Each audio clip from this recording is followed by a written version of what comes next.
Shalom, shalom, shalom. Selamat pagi masyarakat iman yang dikasihi oleh Tuhan.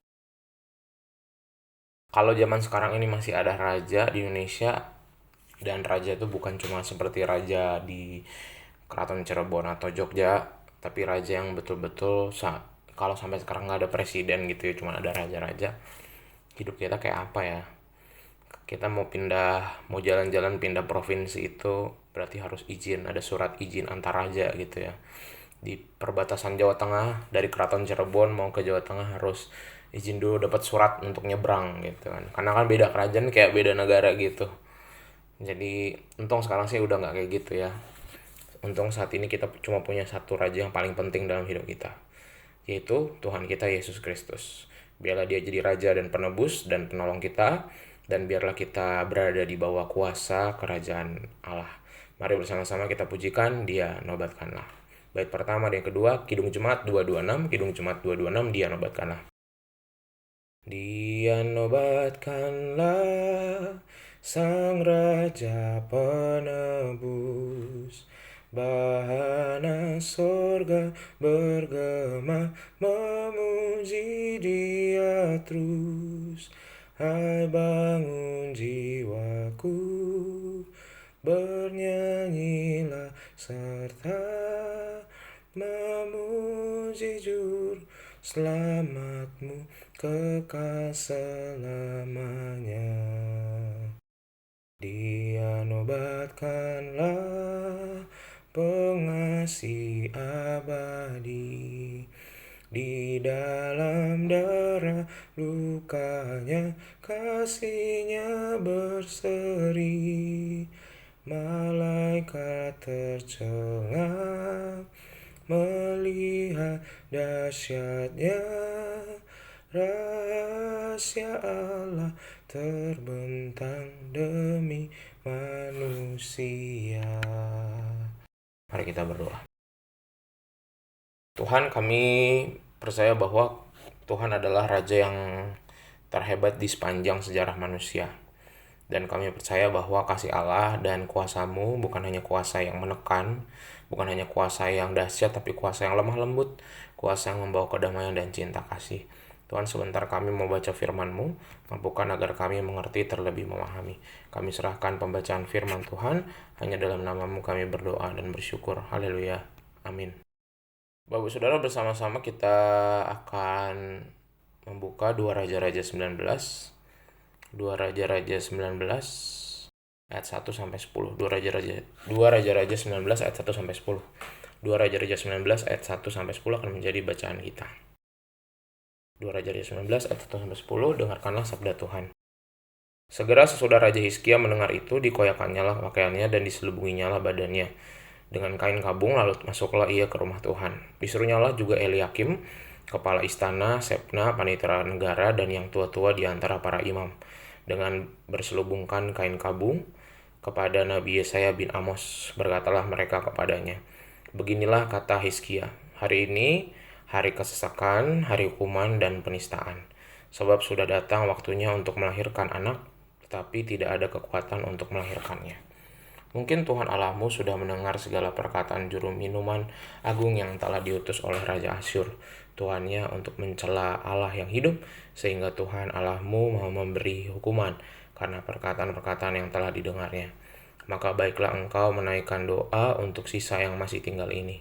Ketika pegawai-pegawai Raja Hizkia sampai kepada Yesaya, berkatalah Yesaya kepada mereka, beginilah kamu katakan kepada Tuhanmu, beginilah firman Tuhan, janganlah engkau takut terhadap perkataan yang kau dengar yang telah diucapkan oleh budak-budak Raja Asyur untuk menghujat aku. Sesungguhnya aku akan menyuruh suatu roh masuk di dalamnya, sehingga ia mendengar suatu kabar dan pulang ke negerinya.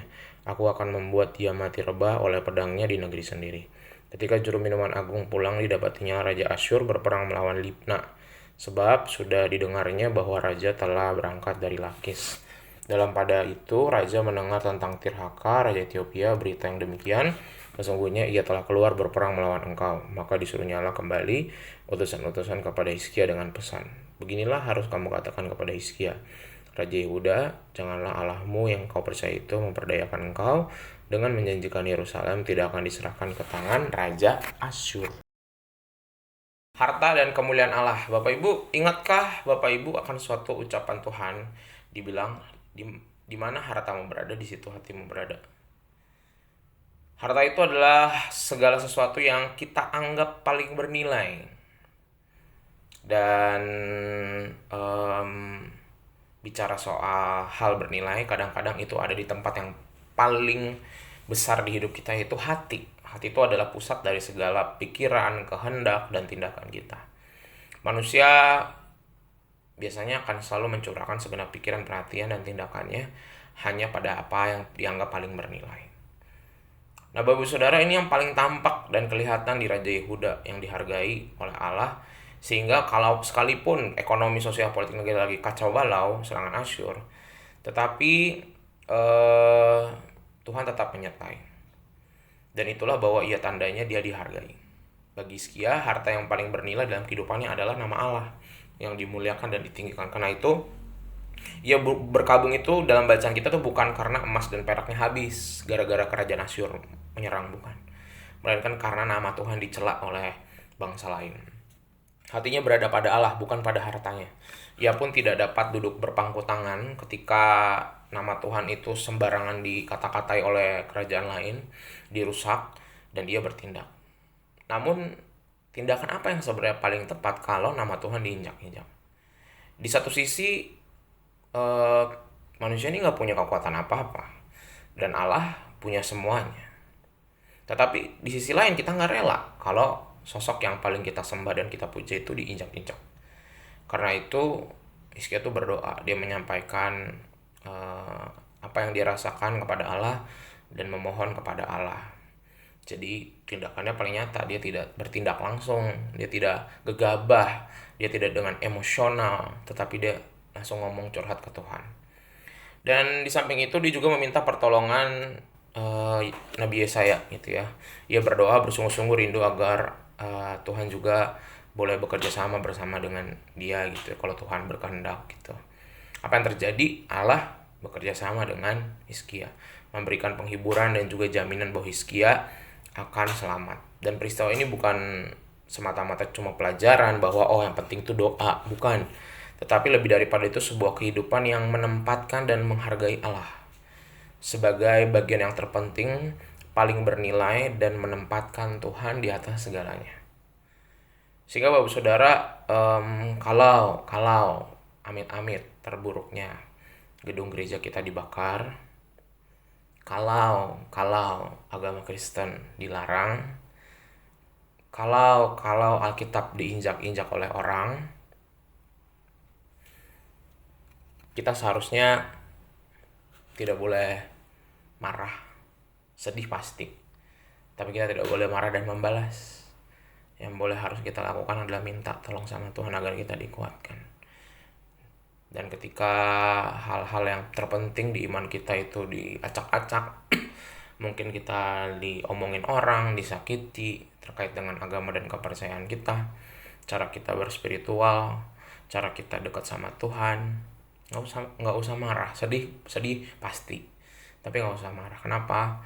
Karena Tuhan, sekali lagi, Tuhan nggak perlu dibela. Tuhan tuh sosok yang paling besar, dia tuh nggak setara sama kita.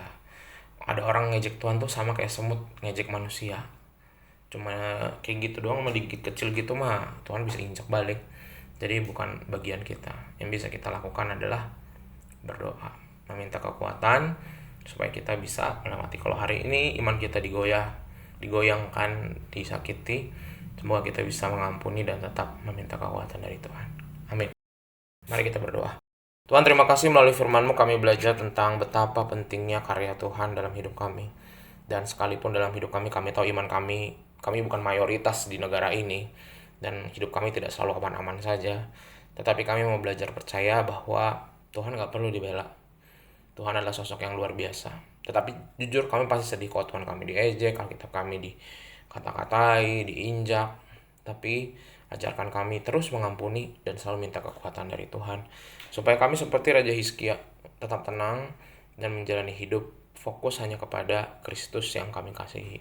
Kami serahkan kehidupan kami, hanya dalam nama-Mu kami berdoa. Amin. Selamat pagi, Tuhan Yesus memberkati, tetap bersemangat.